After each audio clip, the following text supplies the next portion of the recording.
Video ini adalah sambungan dari materi part 1 tentang numerical descriptive measure.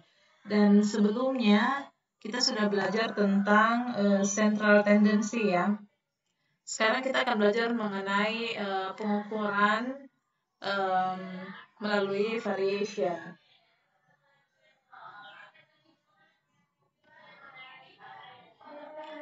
Oke, jadi kita sudah belajar tentang central tendency ya. Namun central tendency itu hanya memberikan sebagian gambaran tentang kumpulan data kuantitatif ya. Gambaran dalam bentuk central tendency itu kurang lengkap tanpa kita belajar mengenai ukuran variation ini. Kita perlu tahu sebaran kumpulan datanya itu seperti apa. Jadi pengetahuan tentang variabilitas atau variansi ini range data beserta pusatnya dapat membantu kita bisa memvisualisasikan bentuk kumpulan data dan juga nilai-nilai ekstrimnya. Oke, jadi kita akan belajar mengenai range. Ini adalah ukuran-ukuran variasi, range, kemudian variance, standard deviation, dan coefficient of variation. Oke, kita mulai dengan measures of variation. Dalam hal ini adalah range. Range atau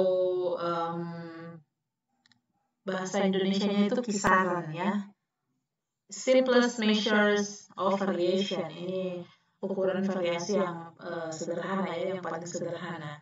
Ukuran variabilitas atau variation yang paling sederhana terhadap kumpulan data kuantitatifnya. Itu disebut range atau kisaran. Nah, ini bisa diperoleh dengan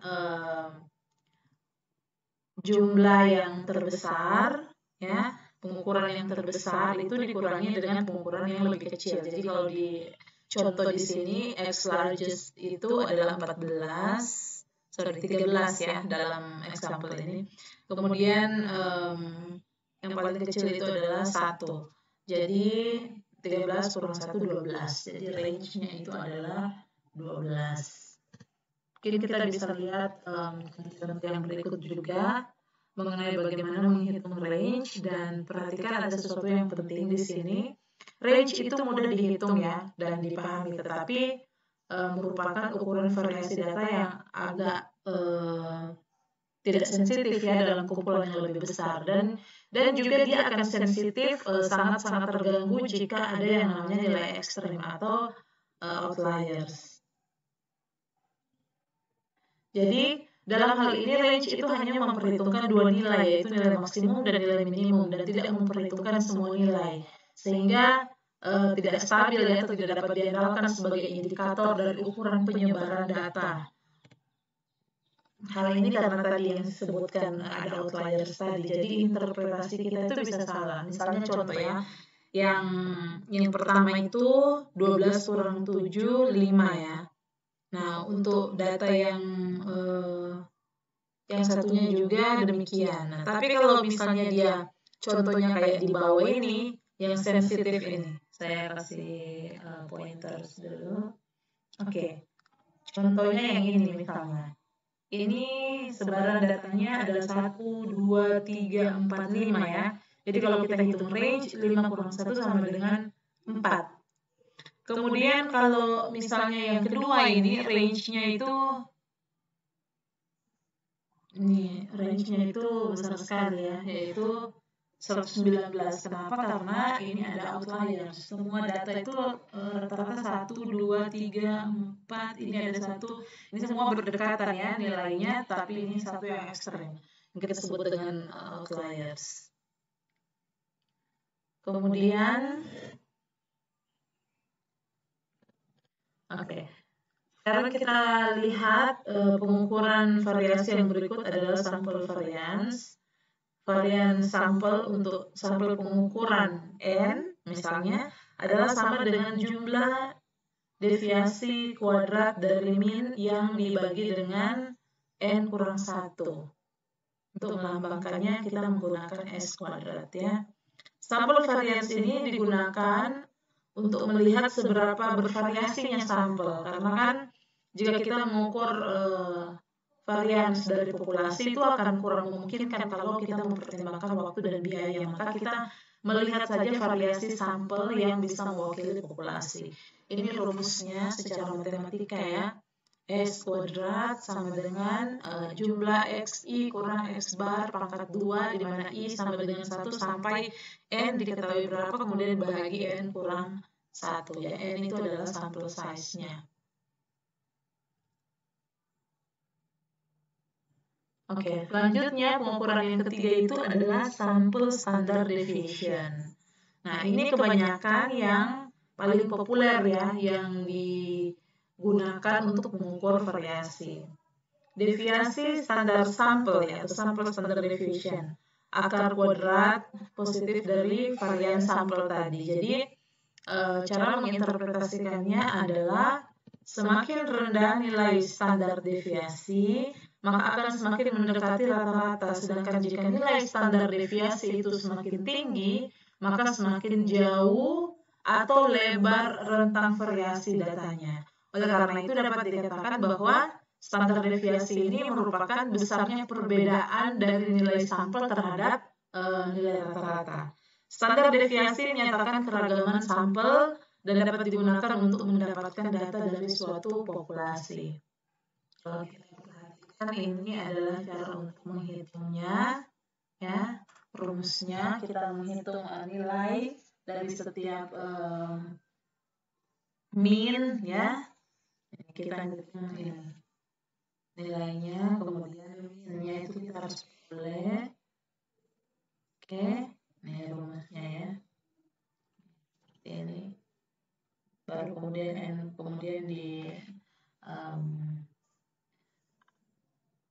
dikuadratkan, dijumlahkan ini dibahagi N kurang 1 dan kemudian di akar kuadrat untuk bisa mendapatkan nilai dari sampel standard deviation. Nah, ini seperti ini contohnya ya. Cara perhitungan manual. Memang kalau value-nya banyak memang agak repot ya, tetapi sekarang dengan menggunakan Excel menjadi lebih sangat gampang. Saya akan menunjukkan rumusnya sebentar ya. Menggunakan Excel yang penting kalian tahu basicnya seperti apa. Nah, sekarang coba kita compare standard deviation berikut untuk data A, B, dan C. Kalau kalian lihat mean di data A 15,5, standar deviasinya 3,338. Di data B mean-nya 15,5 sama semua, tapi yang membedakannya di sini adalah standar deviasinya. Standar deviasi yang paling kecil di sini adalah data B. Data B ya. Jadi ulang lagi tadi yang seperti yang saya sudah bilang tadi bahwa semakin rendah nilai standar deviasi, maka akan semakin mendekati rata-rata. Sedangkan jika nilai standar deviasi semakin tinggi, maka semakin jauh atau lebar rentang variasi datanya. Oleh karena itu dapat dikatakan bahwa standar deviasi itu merupakan besarnya perbedaan dari nilai sampel terhadap rata-rata. Jadi standar deviasi menyatakan keragaman sampel dan dapat digunakan untuk mendapatkan data dari suatu populasi. Jadi di sini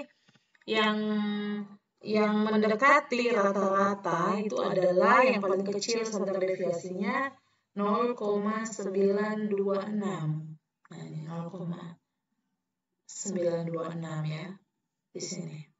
Untuk rata-rata min 15 ya, min 15,5 itu standar deviasinya itu yang paling kecil ini 0,926. Sedangkan yang untuk data A lihat penyebarannya, apalagi data B ya, variasinya itu cukup lebar ya rentangnya. Cukup lebar ini rentang datanya ya. Nih. Rentang variasi datanya nih. Datanya bervariasi 11, 12, lebar 19, 20. Ini juga 11, 12. Tapi kalau data B ini dia punya data ya. Dia punya data itu nih. Ini mendekati rata-rata semua ya. Sini. Oke. Penyebaran datanya itu mendekati rata-rata.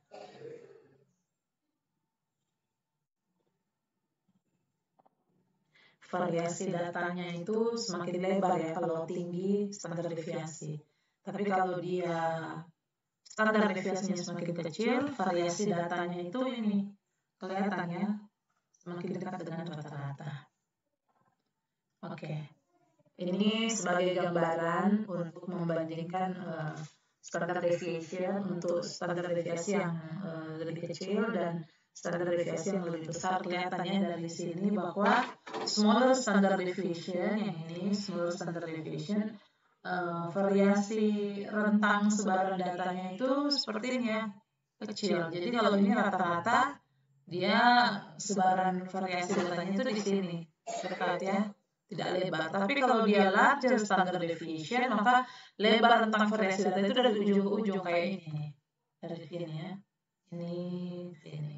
ini juga. Tapi kalau ini begini, nih, kan?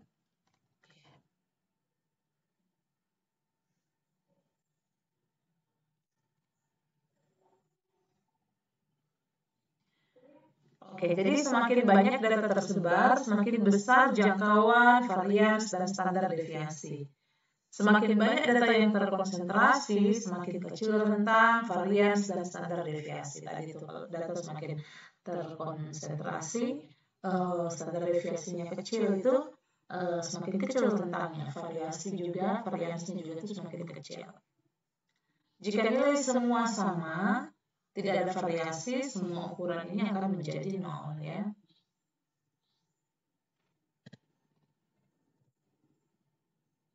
Oke, kita next ke measurement yang berikut dari variation, yaitu coefficient of variation.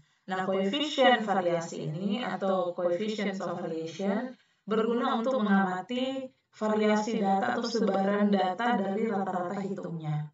Nah, dalam pengertian jika koefisien variasinya semakin kecil, datanya berarti semakin homogen atau seragam. Tapi jika koefisien variasinya ini semakin besar, maka datanya itu semakin heterogen. Ya, ini always in percentage. Ada nanti rumusnya ya. Sebentar. Oke, kita perhatikan ini contohnya.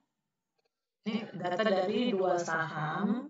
Jadi ini masing-masing punya min atau rata-rata price last year-nya itu $50, yang satu stok A dan stok B $100.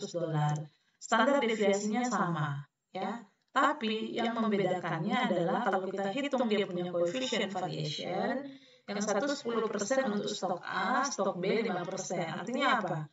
Kedua saham ini memiliki standar deviasi yang sama, bukan, ya, 5. Tapi saham B itu kurang bervariasi, ya, kurang bervariasi relatif terhadap harga rata-ratanya.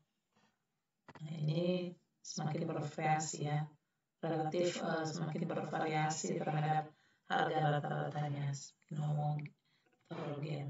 Oke, sekarang yang berikutnya lihat yang ini. Kalau dilihat di sini stok A dan stok C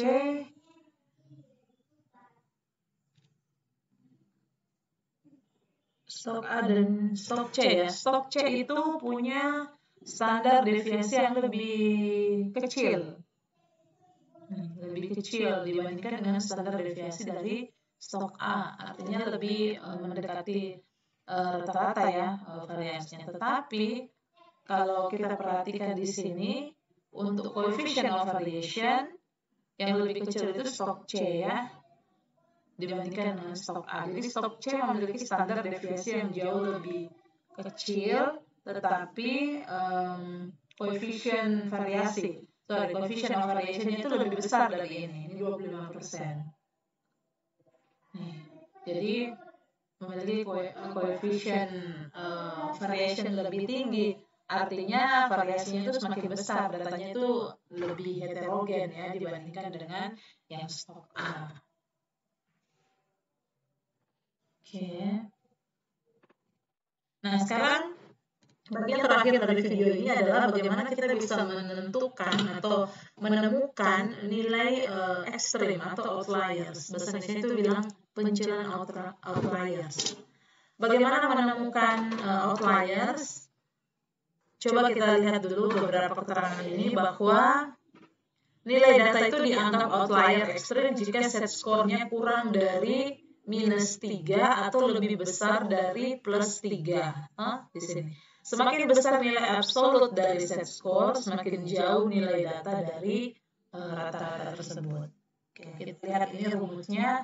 Z score sama dengan X kurang X bar bagi S, di mana X itu represent dari data value-nya, X bar itu adalah sampel mean, S adalah sampel standard deviation. Jadi harus cari dulu nilai-nilai ini untuk menemukan Z score-nya. Kalau kita perhatikan dari contoh berikut ini, misalnya ada math Z score ya, 490 rata-ratanya, kemudian dengan standar deviasi 100.